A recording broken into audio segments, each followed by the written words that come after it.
오늘 총선 빅매치, 총선이 정말 얼마 남지 않았습니다. 35일 앞으로 다가온 가운데 오늘 빅매치는요.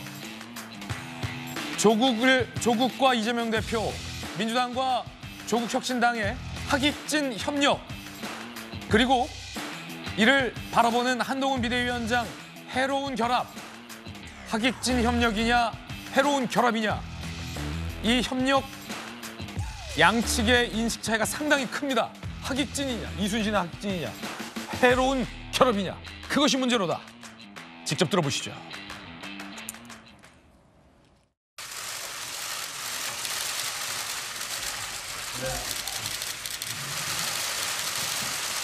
조국혁신당은 민주당이 의지는 있어도 조심해야 하는 캠페인을 담대하게 전개하겠습니다.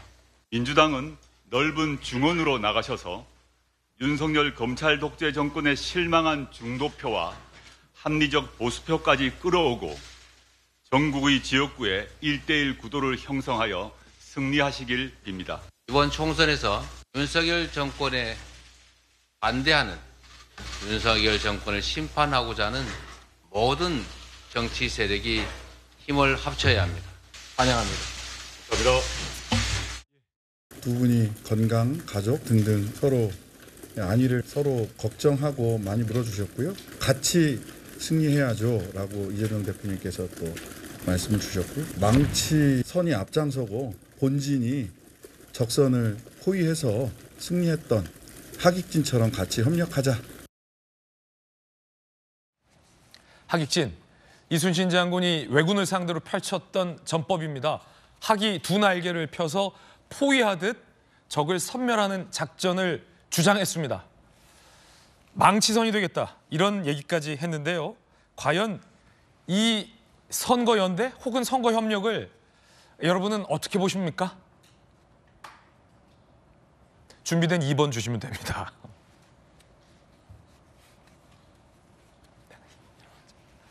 같이 이기자. 그러자 조국 대표는 망치선이 앞장서고 본진이 적진을 포위하는 하깃진처럼 승리하자라고 주거니 받거니 했습니다.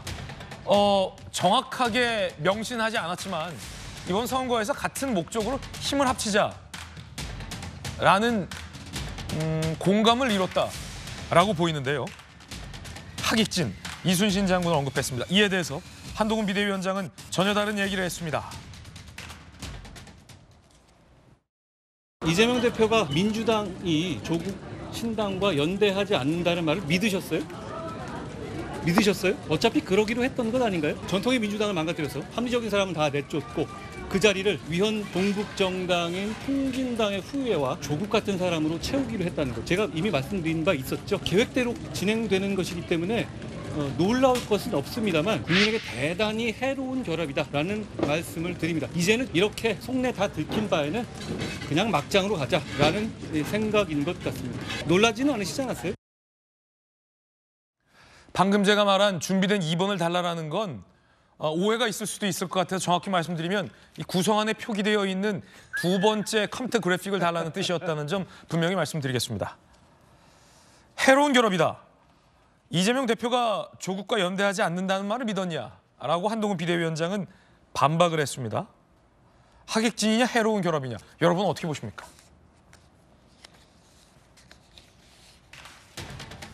자, 이거 너무 이 양쪽이 바라보는 뭐 결합이라고 해야 되나요? 아니면 협동이라고 해야 되나요? 인식의 간극이 상당합니다. 정익준 변호사님 어떻게 보십니까? 제가 봤을 때 이재명 대표하고 조국 대표는 공통점이 있어요. 첫 번째는 법률가라고 하는, 넓은 의미에서 법률가라는 하는 공통점이 있고, 두 번째는 형사 피고인이라고 하는 공통점까지는 모든 분들이 다 아실 거고, 세 번째 공통점은요, 부인들도 마찬가지로 형사 피고인들이에요. 그러니까 만약에 조국혁신당이 이번 총선에서 제3당이 된다, 정의당, 뭐 녹색정의당이 아닌가요? 그 정의당을 갖다가 제끼고 제3당이 된다라고 하면은 우리나라 역사상 초유의 3대 정당 중에서 2개 정당의 대표자 부부가 피고인이 되는 형사 피고인이 되는 진짜 황당한 시츄에이션이 펼쳐지는 것이 아닌가 저는 그런 생각이 들고요. 지금 학익진을 펼쳐가지고 공격하겠다라고 하는 거 아니겠습니까? 옛날로 치면 명나라하고 조나라가 연합해가지고 한국을 침공하겠다라고 하는 건데 제가 봤을 때 이렇게 범죄 피고인들 부부가 대표로 있는 정당들이 이런 식으로 공격한다라고 하는 것을 보면서 우리 유권자들은 정말로 제가 봤을 때는 학을 띠겠다는 생각까지 듭니다. 조기현 변호사님 어떻게 보십니까? 이 왜 학익진인지에 대한 설명도 좀 해주시면 좋을 것 같아요. 일단 그 선거 연대인지를 얘기하기 전에 그 한동훈 위원장 표현대로 이게 해로운 결합이고 막장이라고 하면 국민들이 선택하지 않으시겠죠. 결국에 유의미한 어떤 최근의 여론조사 결과 이런 게 나오는 것은 그럼에도 불구하고 기대를 하는 국민들이 있다는 것이고요. 이게 선거 결과로 이어질지는 이제 지켜보면 됩니다. 근데 어제 두 분 간의 회동은 말의 뉘앙스가 틀립니다. 윤석열 정권 심판이라는 공동의 정치적 목표에 대해서는 분명히 뜻을 같이 하지만 실제 선거 전략상 연대를 하고 협력을 한다는 부분에 대해서는 말의 뉘앙스가 완전히 다릅니다. 조국 대표는 이 사실상 하나의 원팀인데 역할을 달리하는 뭐 선거를 얘기하는 것 같고 이재명 대표는 사실 선을 긋고 있죠. 그럴 수밖에 없는 게 더불어민주연합이라는 민주당이 주도하는 비례정당이 있는데 조국 신당과는 사실상 이 서로 간의 지지층이 겹치는 부분이 있습니다. 조국 그 혁신당 쪽에서는 이게 파이를 확대하는 결과를 낼 것이라고 하지만 지금까지 나오는 여론조사 결과는 사실은 그렇지 않아요. 일부 민주당에서 옮겨가는 게 맞고 거기에 플러스되는 알파가 있기는 하지만 실제는 비례 의석을 놓고 경쟁할 수밖에 없거든요. 거기에서 조국 혁신당과 연대하거나 협력하는 것은 더불어민주연합의 어떤 의석수를 줄일 수밖에 없기 때문에 그렇게 정치적 협력을 이 정치적 목표를 같이 얘기할 수는 있지만 선거에서는 분명히 틀린 겁니다. 각자 열심히 해서 각자의 득표수를 높이는 겁니다. 결과로서 윤석열 정부 심판을 통한 범야권의 의석수가 많아지는 공동의 목표는 나중에 평가할 문제지만 지금 당장 선거에서는 달리 갈 수밖에 없고 서로의 더 많은 의석수를 위해서 경쟁할 수밖에 없거든요. 그러니까 이제 그 정도 거리감을 계속 유지할 건데 학익진이라는 것은 조국 혁신당의 조국 대표가 구상하는 선거 전략이겠죠. 그런데 학익진의 전략에 같이 들어가서 싸울 수도 없고 민주당의 지금 포션이라든가 조국 혁신당의 여러 가지를 볼 때 학익진 전략은 조국 혁신당이 내놓지만 거기에 들어갈 수는 없을 것 같습니다. 들을 수 없다. 그러니까 결국 결합 아니다라고 지금 부인하신 건데 이 대표의 같이 이기자라는 발언을 두고서도 해석학적 차이와 논란이 있는 셈이 됐습니다. 학익진을 펼치도 우리는 거기 진에 안 들어간다. 이 발언도 좀 흥미로운데 김영주 의원님. 네. 같이 이기자. 이거 무슨 뜻일까요 그러면? 사실은 뭐 조국 혁신당이 노림수가 매우 크죠. 예. 학익진 했을 때 망치선을 하겠다. 선도 투쟁을 하겠다. 그리고 열주척의 배를 달라. 비례대표 46석입니다. 그중에 반으로 나누면 24석이거든요. 그중에 반 달라는 거예요. 12개. 예. 그러니까 그다음에 조국 그 당대표가 뭐라고 얘기합니까? 전국적인 어떤 지역구는 민주당이 해라. 그렇게 정확하게 얘기하는 거예요. 비례는 우리가 할게. 우리가 더욱더 앞에 선도 투쟁을 해서 명확하게 그렇게 얘기하는 겁니다. 그러니까 정확하게 숫자도 나와 있잖아요.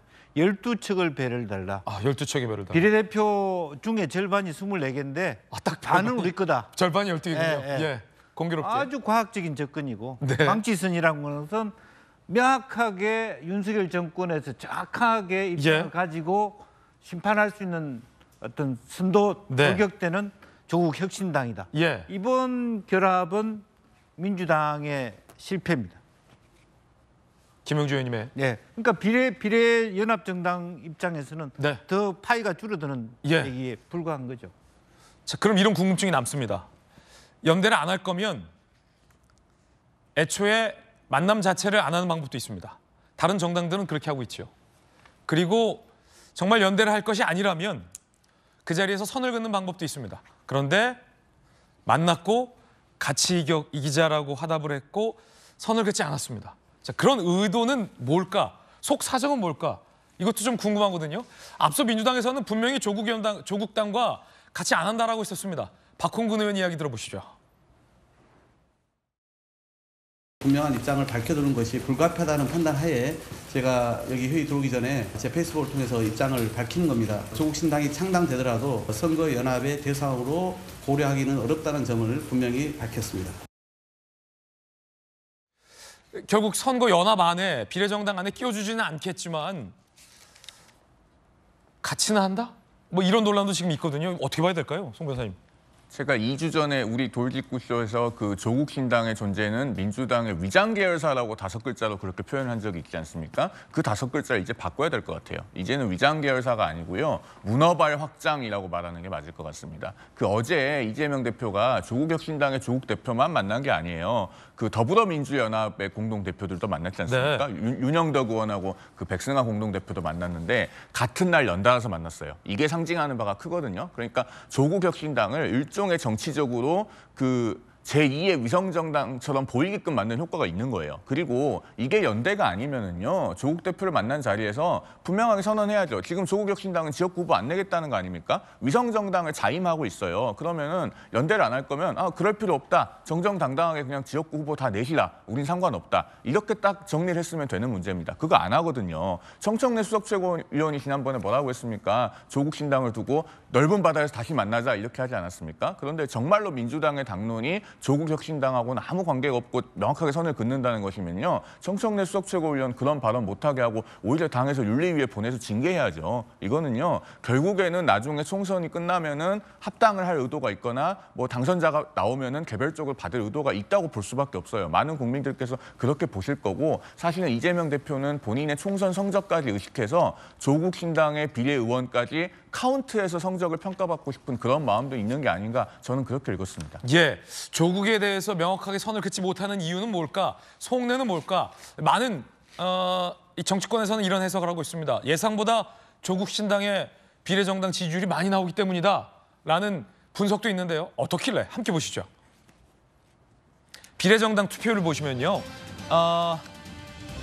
지금 민주당의 비례정당 투표 지지율이 29%에서 25%로 하락했습니다. 국민의힘은 40.3에서 39.4.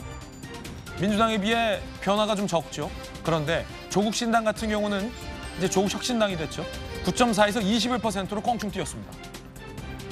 그러니까 민주당이 만든 비례연합정당을 투표하겠다라는 지지율이 빠졌는데 그 빠진 것보다 더 많이 조국혁신당의 지지율이 올라가고 있다는 겁니다.